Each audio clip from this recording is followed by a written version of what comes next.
ఈ bank book తెచ్చిపోయిందా మా కొత్త బుక్ రాయించుకో. ఎందుకు లైన్ లో కాల్ చేస్తున్నారు? ఇది మార్కెట్ అనుకున్నారా బ్యాంక్ అనుకున్నారా?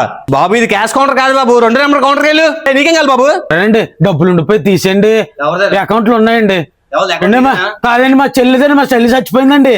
మీ చెల్లి అకౌంట్ నీ డబ్బులు ఎవరు ఎవరు ఏంటి ఇవ్వండి, 30,000 ఉంటాయండి. మా చెల్లి దాచుకుందండి.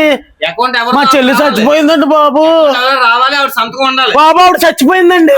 ఏ బాబు తెలుగు అర్థమవుదా? చెప్తున్నానా, ఎవరైతే అకౌంట్ వాళ్ళు రావాలి, సిగ్నేచర్ పెట్టాలి, లేకపోతే తంబాయిని వేయాలి, అప్పుడే డబ్బులు వస్తాయి. ఊరికే రావు. ఇది బ్యాంక్ అనుకున్నారా ఏదనుకున్నారు? ఈ బ్యాంక్ జాబులు చేసి కన్నా బండి మీద అందుకోవాలి అనుకోవడం బెటర్. బాబా ఆవిడ చచ్చిపోయింది. ఇస్తారా ఇవ్వరా డబ్బులు? 30,000 ఇచ్చండి బాబు. కాళ్ళు దండం అండి బాబు. మా చెల్లె ఉండాలా? మా చెల్లె ఉండాలా? మా చెల్లె ఉండాలా? సరేనండి. మా శనివారం వస్తాను, మా సుఖాలు తెలుసా? ఈ ఏటీఎం అవుతుంది గురు, ఇది చేసుకోండి. ఏ బాబు ఏంటిది బాబు? ఏ బాబు బాబు ఇలా తేగలదు బాబు.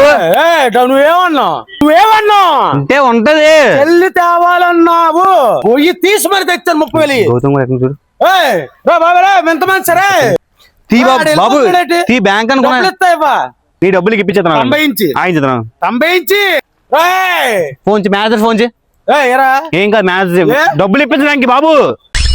డబ్బులు ఇప్పించడానికి మేనేజర్ కి డబ్బులు ఇప్పించడానికి ఫోన్ చేస్తాను. క్యాష్ కౌంటర్ లో క్యాష్ ఎంత తీసుకో చెప్పరా.